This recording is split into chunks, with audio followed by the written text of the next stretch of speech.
Hello, and thank you for joining XR podcast, which is India's first AR/VR MR podcast. And today I'm really happy to have with me Dan Lejerskar, he's a virtual reality and augmented reality pioneer with over 20 years of experience.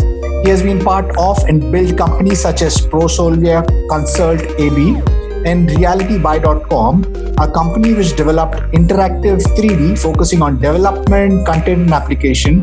And he is currently the co-founder, chairman at EON Reality, the world leader in VR and AR-based knowledge transfer for education, industry, and education. So Dan, I'm really delighted to have you on the show.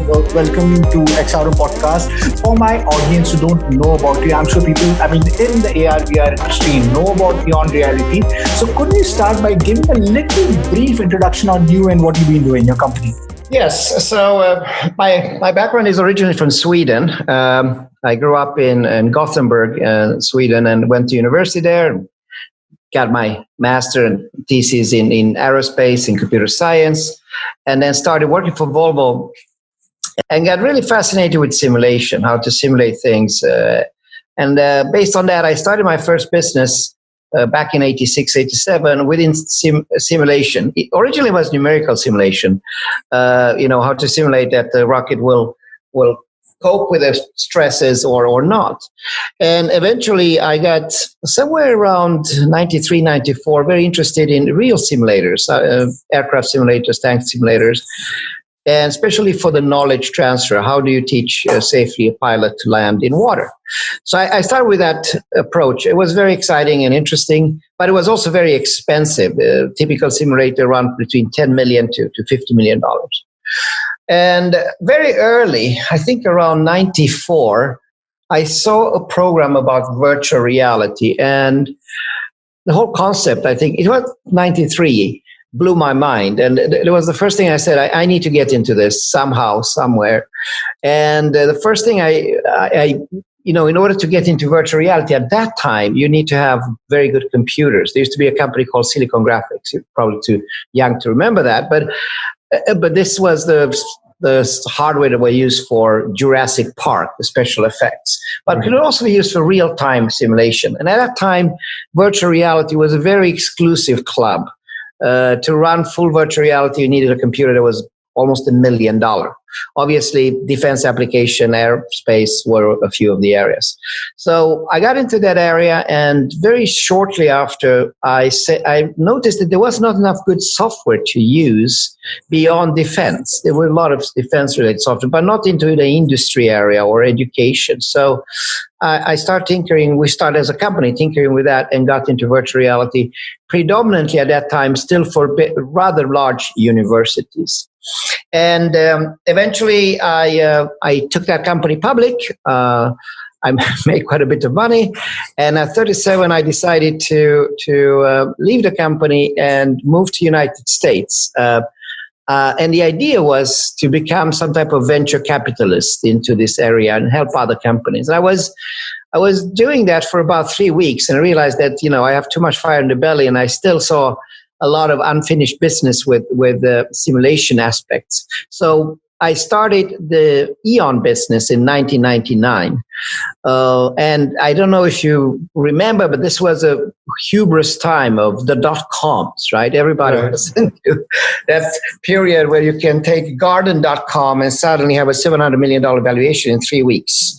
So it was a very unusual time. And when we started, the whole premises of EON was that hardware will follow Moore's law and will become cheaper, faster, better. Right. And eventually the $1 million refrigerator that we used to use before for virtual reality will eventually become a PC. We couldn't think as far as, handheld devices at that time. Right. So based on that premises, we started the business. And already then there were some early PC-based solutions that you can use virtual reality, a simplistic version. And we were very lucky because 99 was the time of if you remember, Web 3D. So you could actually download applications in web in real time and, for example, configure a chair online and things like that. So we got into that business, and that's when we also started realitybuy.com. And realitybuy.com was basically some type of e-commerce application, but using, instead of images, using 3D. Very early, but we had a very good run between 99 and 2001, and expanded and created software for PC. And we didn't call it virtual reality, we called it real-time graphics at that time. Wow. Because a lot of the VR word was kind of taboo after the, I think, 97, 98 crash. So, by the way, VR has been littered with ups and downs and crashes, and I've experienced at least a dozen of those, right? And then in 2001, talking about crashes, the big boom .com crash came, and that was pretty devastating for many companies. But we were able to survive because two things happened. .com happened, but also September 11 happened. And September 11 for us was a very traumatic thing here in the United States, but also helped us go back to the roots, which was simulation, aerospace, and defense. So we helped a lot with Homeland Defense and Security Center using simulation, and there was pretty big budgets. And that's what kind of helped the company survive back in 2001. And then slowly but surely, the business increased. And where we saw business initially was in areas such as, I'll give you two examples. Suzuki. Suzuki produces motorcycles. Right. So if you buy a motorcycle today, 80 to 9% of the value of where they make most profit is on accessories, saddlebags, different type of lights, at least here in the United States, not the standard bike. And we created configurators in real time and kiosks that you can run. Similarly, we work with Office Depot. You can configure your furniture. And so those could be pretty big accounts. If they have, 900 accessories or 6,000 SKUs, we made money per SKUs, and we created solutions for that.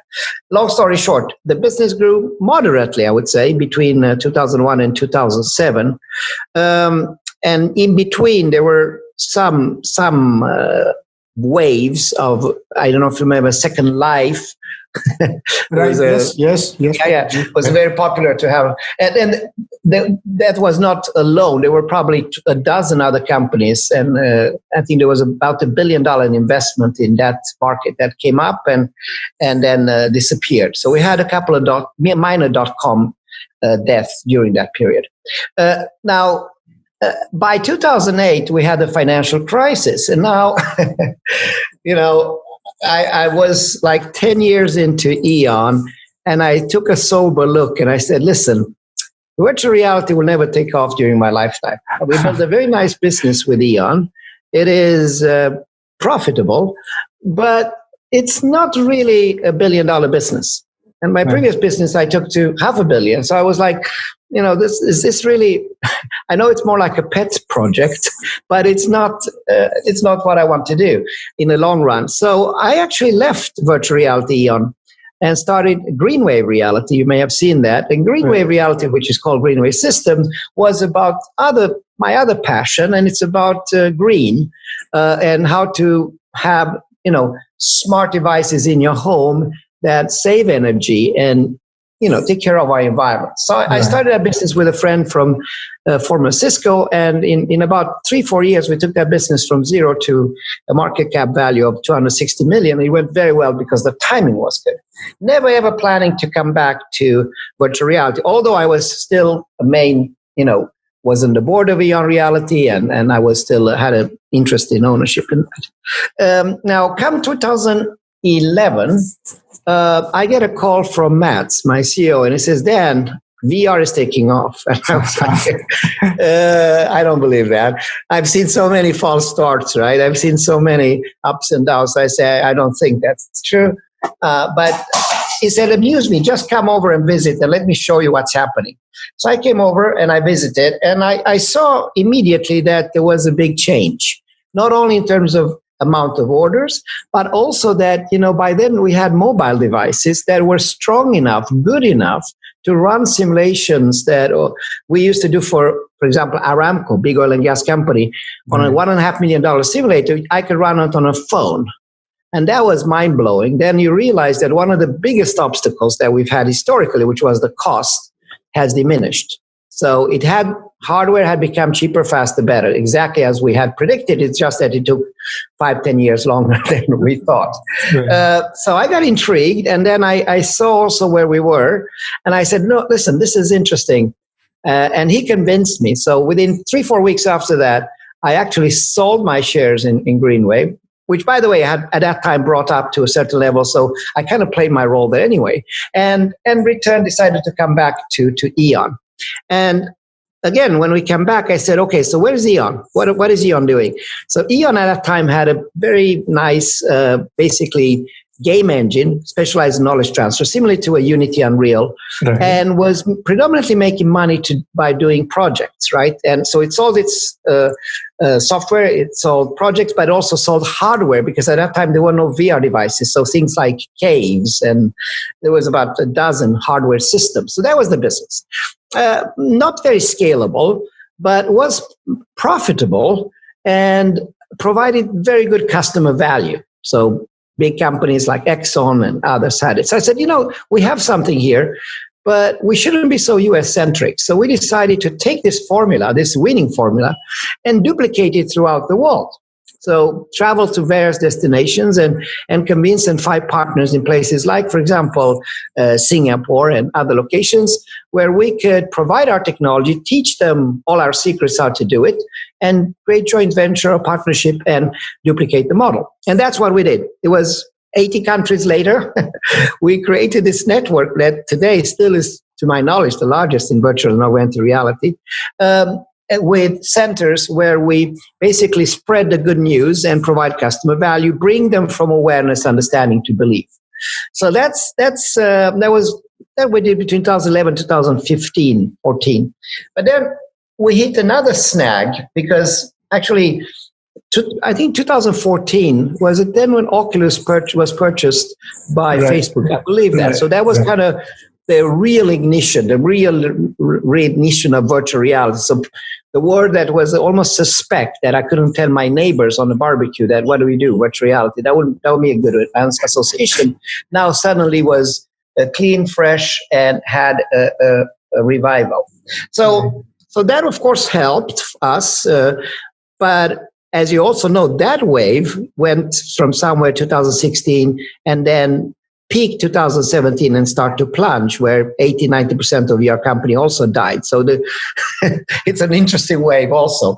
But nevertheless, to come back to your question. So what we did, we discovered that there is a fundamental problem, because our thesis that we can have a service company that can create content wasn't really sustainable in the long run.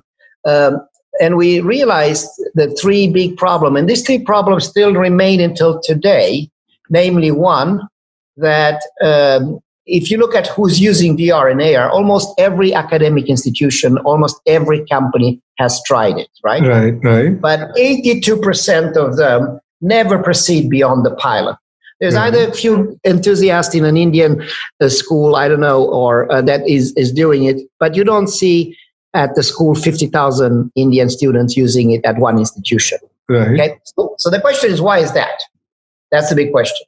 So number one is lack of good relevant content, lack of easy ways to create new content for people that are not programmers, people like you and me that, I happen to be a programmer. I haven't programmed many years, but people that know PowerPoint, that's the level of specialty.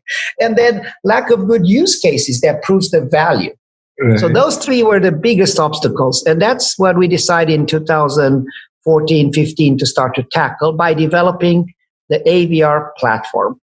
And that was actually a true revolution, a democratization. And that's basically the wave that we've been riding for the last 5 years.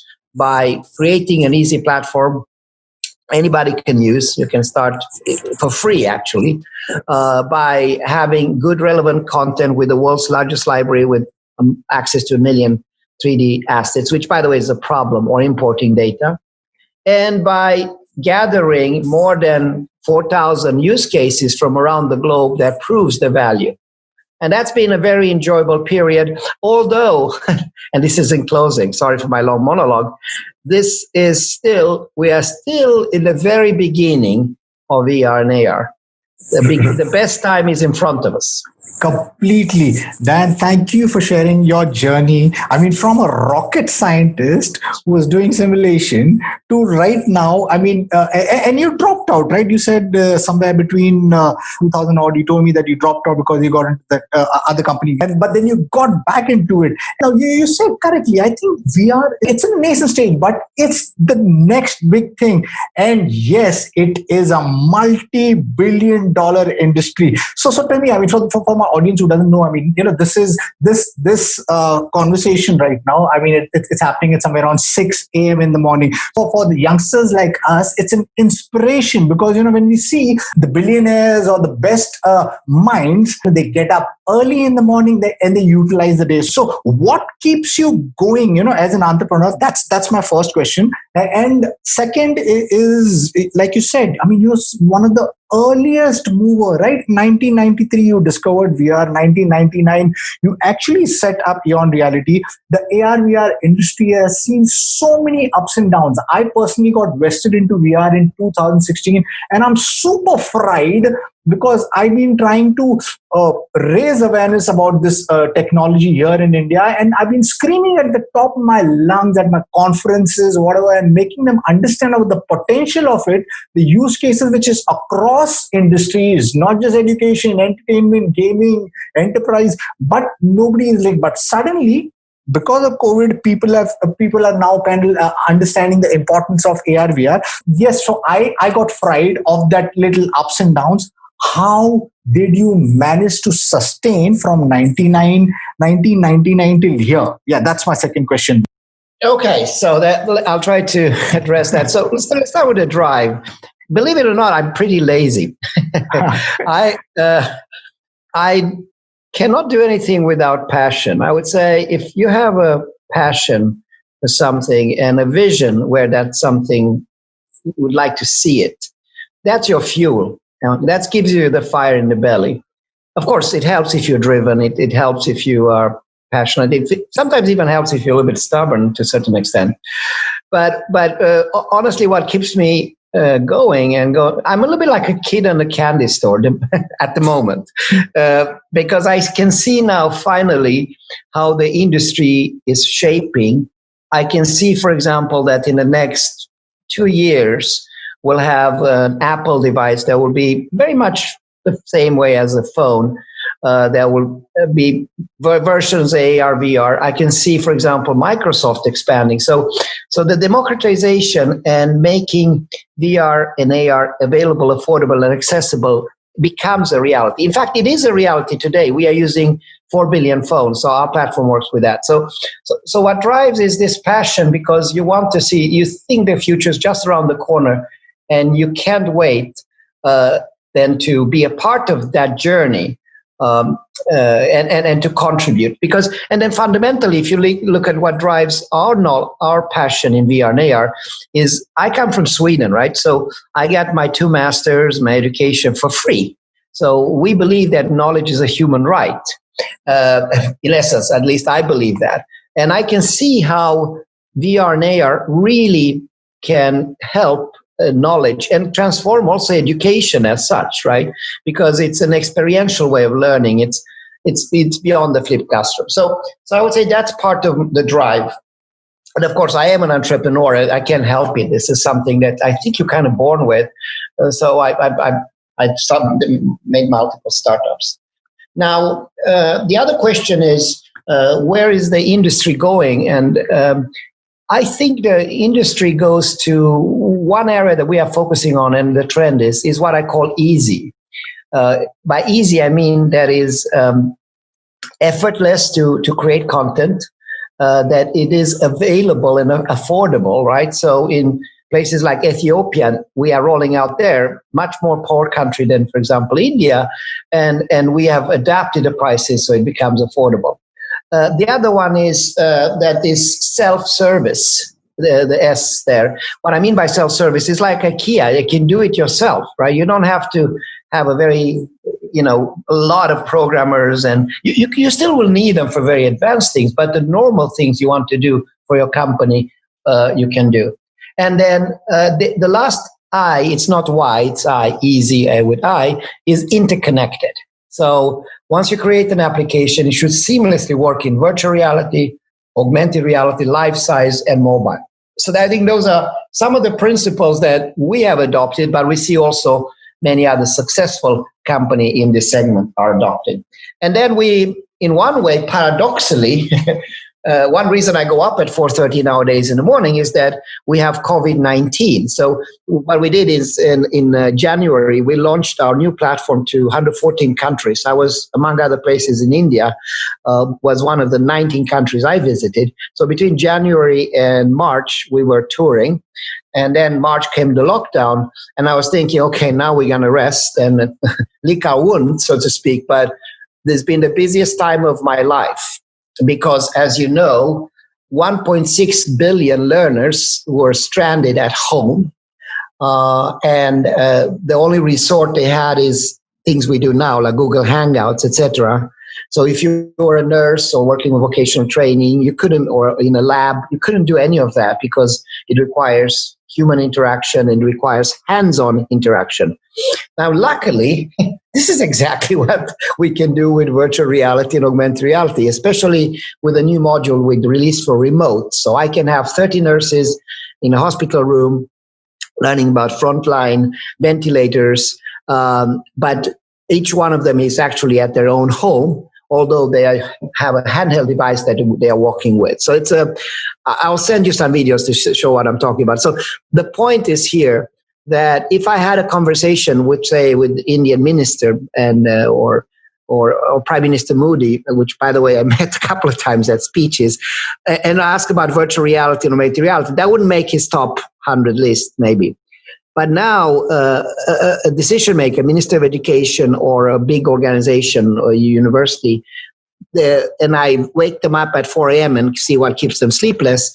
Actually, the remote aspects of hands-on interaction with other humans in a way that's inexpensive is what keeps them up in the morning, and how to redefine the schools when you have a future where intermittently we will have this type of challenges of face-to-face. The coronavirus is not going to go away anytime soon. So it's a new normal. And now suddenly this has, I believe personally, this has fast-tracked VR and AR probably 4 to 5 years in the future. So things are happening now that I couldn't even dream about. I'll give you just one example. So we have a school, University of Business and Technology, that used to have, before the pandemic, around 1,000 users. Starting April, they went from 1,000 users, active users, to 8,000 users within a month.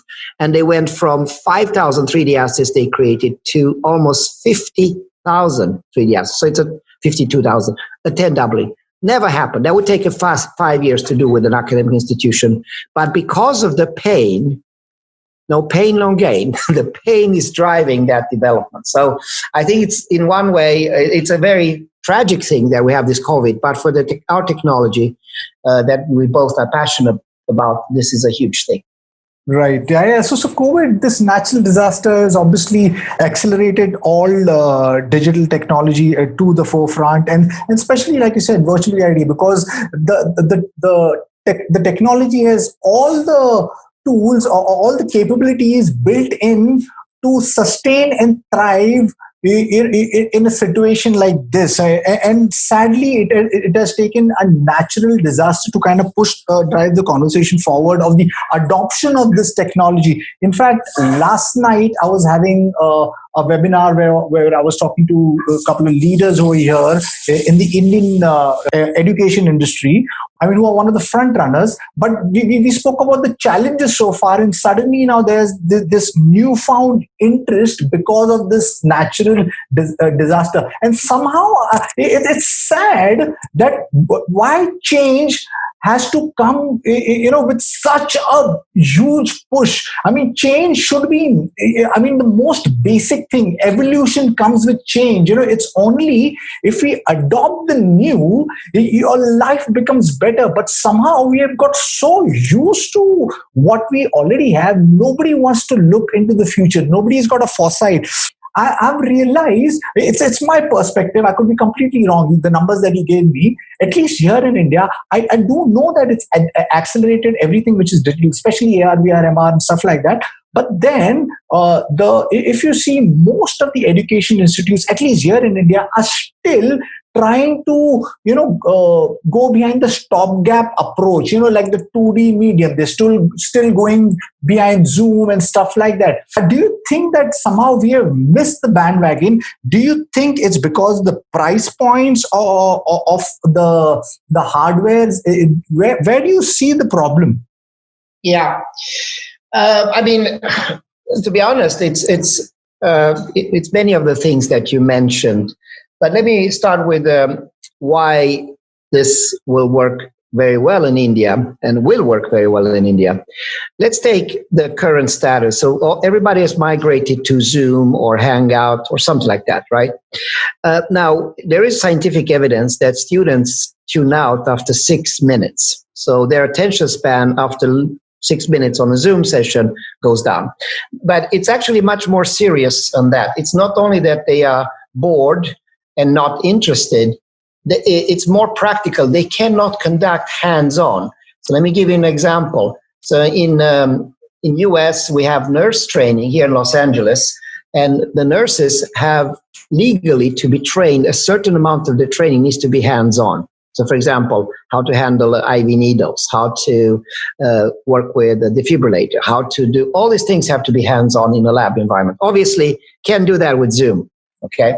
So that's where I think VR and AR can play a unique role. I'm not saying that it replaces Zoom, but it's an important, critical component and a complement, I should say. So things like, I'll give you a couple of examples.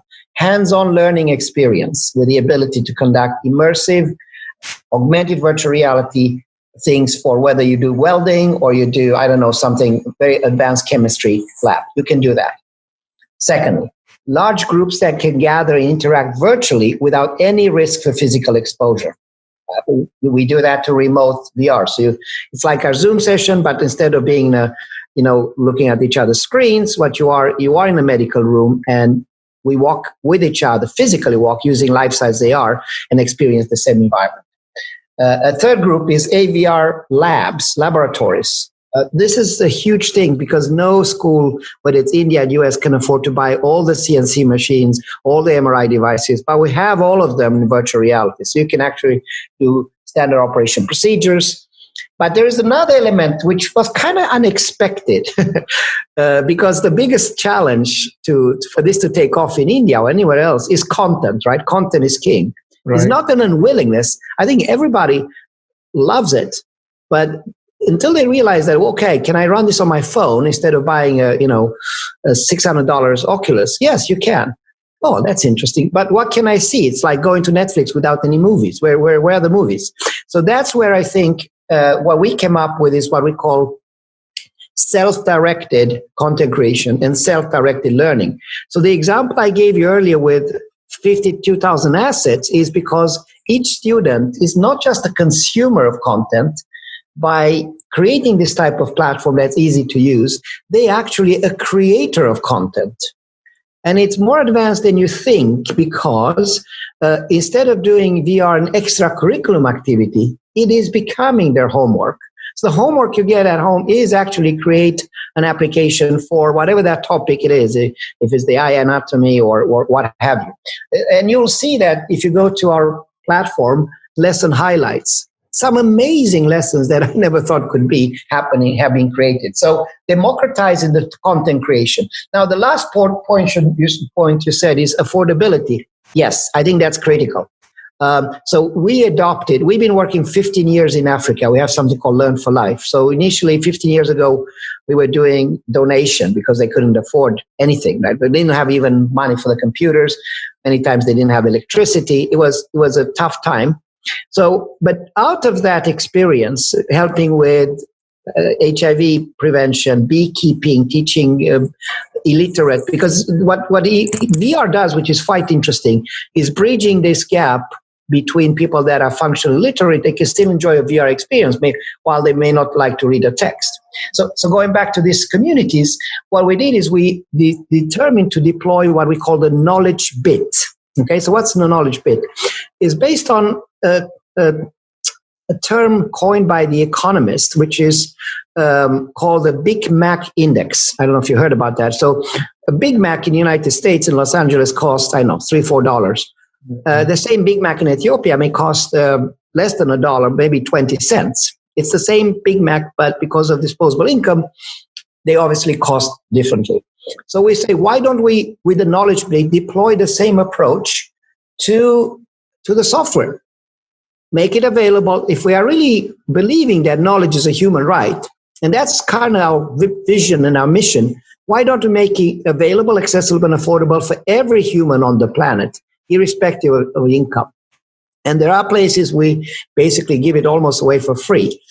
But we have a tremendous user base and a lot of people there. So I think that's the formula. The formula is combining affordability, making sure that you solve the content issue, making sure that you can use a Chinese knockoff that costs $35 as your hardware for the VR and AR rather than a sophisticated Oculus. Eventually, Oculus will become cheaper, faster, better, but it's not going to happen in the next 2 years.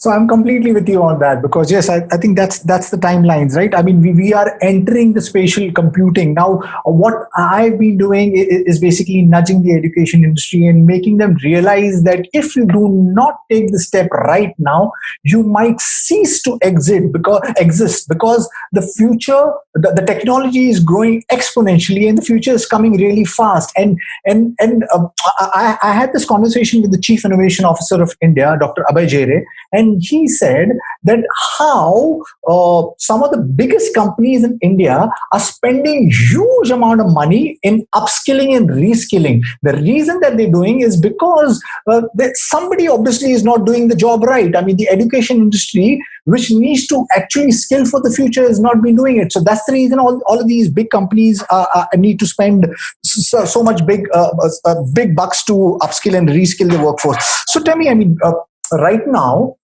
if you see digital online education, that's another space altogether. MOOCs, massive open online courses. You know, the education which is free. Some of the biggest institutes, edX, Coursera, is offering education for free. So you also said that education is a birthright, right? So where is the future of education heading? What are the interesting or innovative monetization models you see of the future coming across with AR, VR education? Okay, that is a very tough and I would say very difficult question. And keep in mind, you're talking with an engineer, not an educator. So we realized around 3-4 years ago, probably 5 years ago even, that if we want to succeed in the education market, we can't approach it like the way we have done in the past, like enthusiastic geeks, right? We are so fascinated about what it can do, and we talk a language that not only is not understood by educators, but also scares the bejesus out of them. I mean, they Right. get. So when you start, you can see. So what we said, this doesn't work. So what we did is we started a nonprofit called EON Education. And we went out and recruited the best educators in the world, people that have experience and credibility around this area. So, for example, we were extremely blessed because we got the chairman of EON Education is Professor Bertil Andersson. So if you don't know him, he's a former chairman of Nobel Prize Committee in Chemistry. He was an extremely successful rector and vice chancellor for the top 3 universities in Sweden. And after that, he became the CEO for the Science Foundation, European Science Foundation in Strasbourg. But that's the most impressive thing is that 10 years ago, about 11 years ago, he was recruited by Singapore to head up NTU Nanyang Technology University.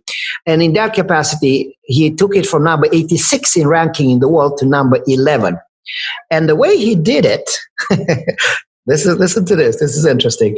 He didn't do it in a smooth way. He basically closed all the lecture halls, converted them to something else, and then all the lessons are on YouTube.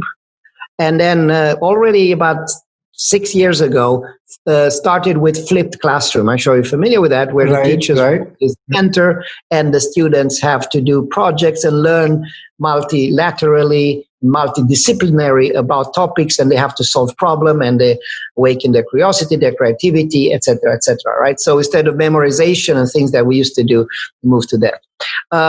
So he had a very good chief learning officer, also that was helping to translate, because the professor didn't like change. You mentioned change before, right? So change is change, and change is super painful. Everybody says, oh, we like to change, but the reality is we don't want to change. Even I sometimes don't want to change, because you are in your habits. And this is if you look at the education system, this is one of the most, let's say, vaccinated against change of all systems there is.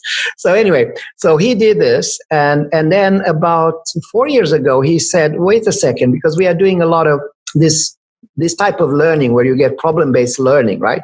So let's say you have a 4-year education, 2 years theory, 2 years is problem-based learning. So let's say you have to learn vocational skills, like with NSTC in India, or you have to learn about logistics in a brewery, or whatever.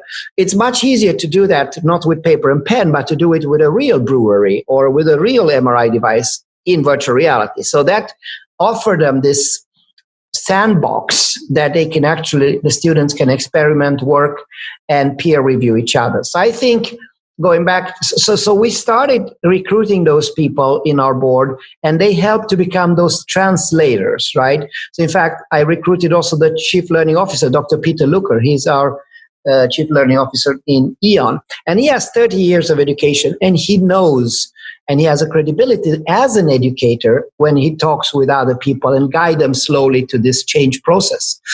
But I think it's going to take time, and it's pretty painful. And I think things like the pandemic has helped to fast track that, and sometimes force that change in a way that would probably not happen before. Now, I didn't really answer to your question, what's the future of education? If you go to my blog on LinkedIn, I just was participating in a couple of articles about that. There are theories, and I think there's two problems with this, because a lot of people, techies, says, okay, why do we need all this heavy institution? Why do you have to pay? So one of my kids went to UCLA, which was not too expensive, but the Stanford one is like $70,000 a year, right? Why do you have to pay that money where most of these things you can learn online? So there are people that propose to have, like our platform, more or less a social network for learning that is much more fluent than our school system is today, and where people can learn socially online and so on. While I think it's a very positive vision, the reality is that if you are 18, 19 years, one reason you go to a university, you also want to meet girls, perhaps, and date, and you wouldn't like to do all the studies from your kitchen at home with your mom, right? I mean, there's a social aspect of learning that I think will continue to exist. But I must admit, I'm not sure that I can give you a perfect solution on the future of education. I'm doing just my little part here. I think that the education is in a fantastic space. I mean, with this technologies converging, right from AR, VR, MR with artificial intelligence. I mean, things are looking really good. So there's a huge opportunity. So tell me, how important is India as a market for you? I believe, I don't really know the exact number, but I think we've got 26% of illiteracy in India, and that's a huge number. So how important is the India market for you, and what are the steps that you taking to engage the education institutes and industry? So I think India, I mean, if you look at the biggest economies and the biggest population of the world, is India and then China, right? And if you look at adoption, in fact, Asia in general, and it's more the autocratic countries, not the democratic countries like India, but places like China and Singapore and others that are the big users, right? Because there you can talk with a minister or a governor, and if he likes it, he can unilaterally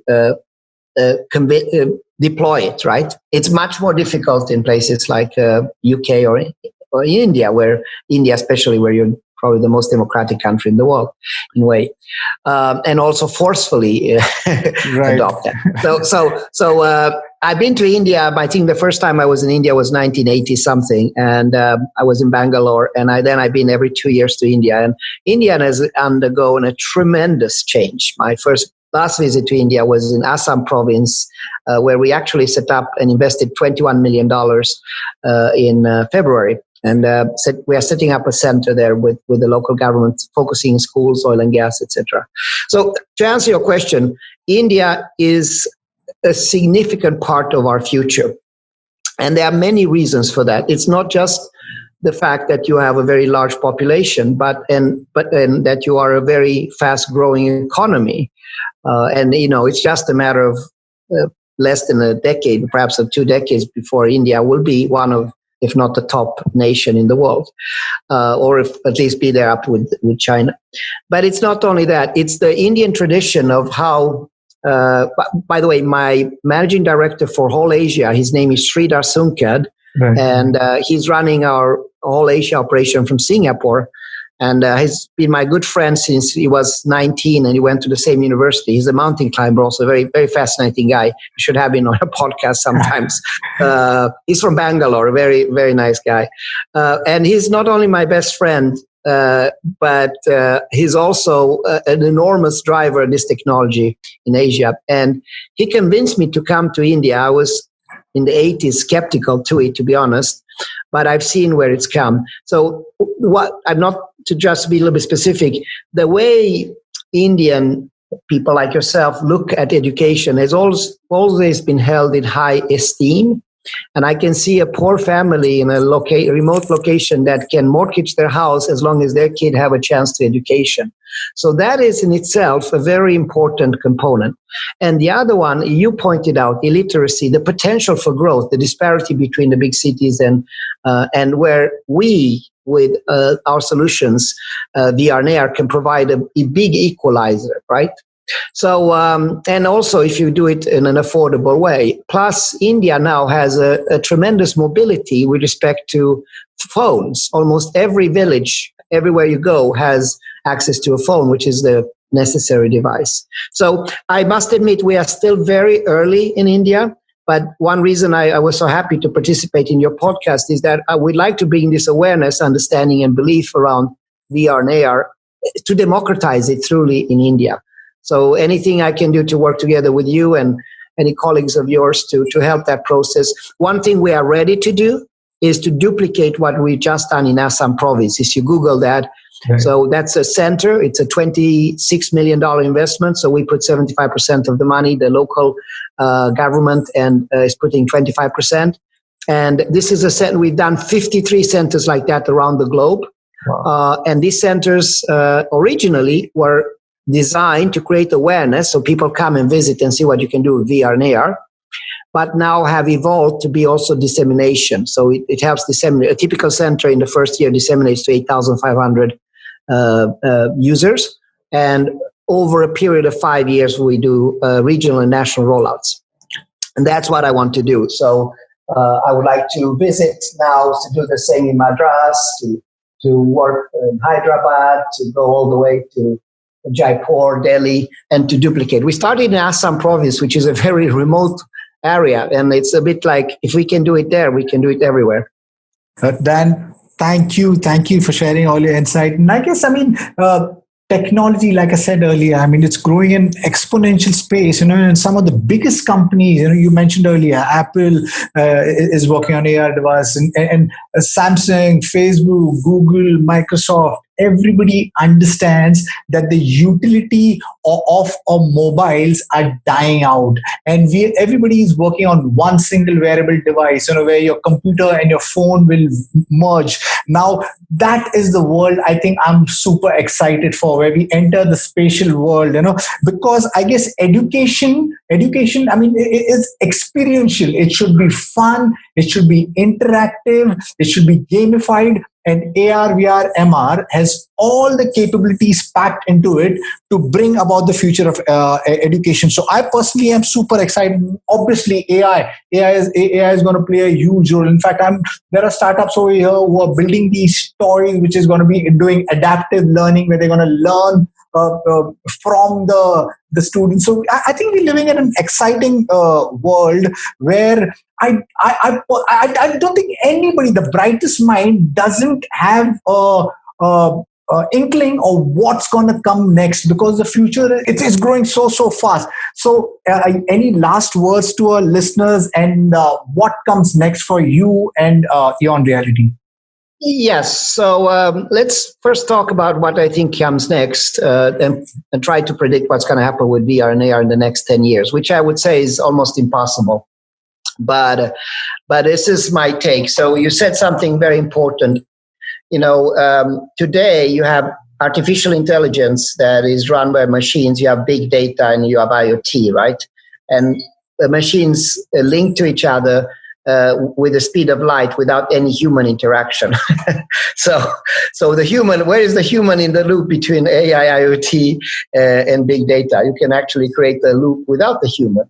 And there is, in fact, many people, if you talk with Elon Musk and others, that predict that the humans will be rendered useless because machine will increasingly take over, especially if you have AGI, right? Now, I happen to be of a contrarian here.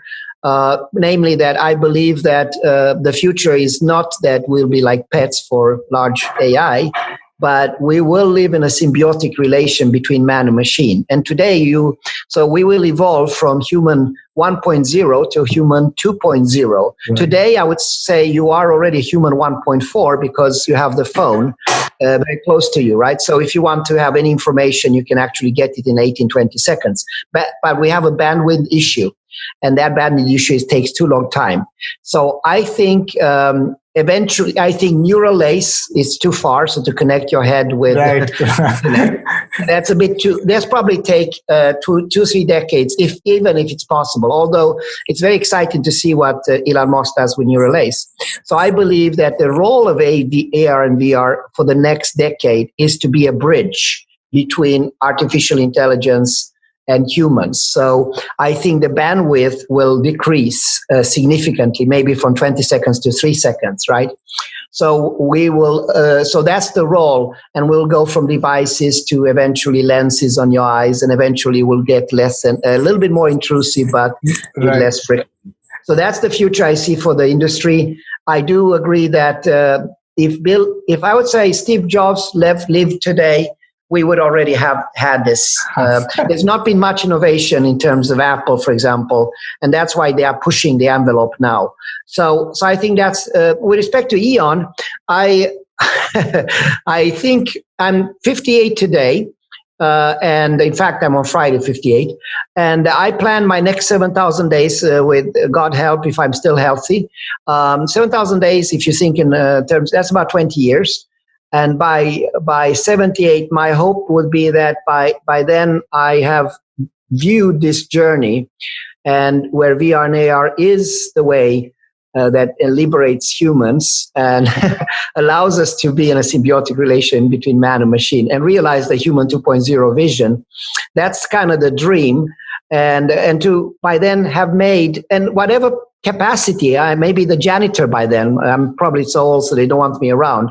But I want to be part of that journey, and it's perhaps the most exciting thing I can think about every morning when I am up at 4:30. Thank you.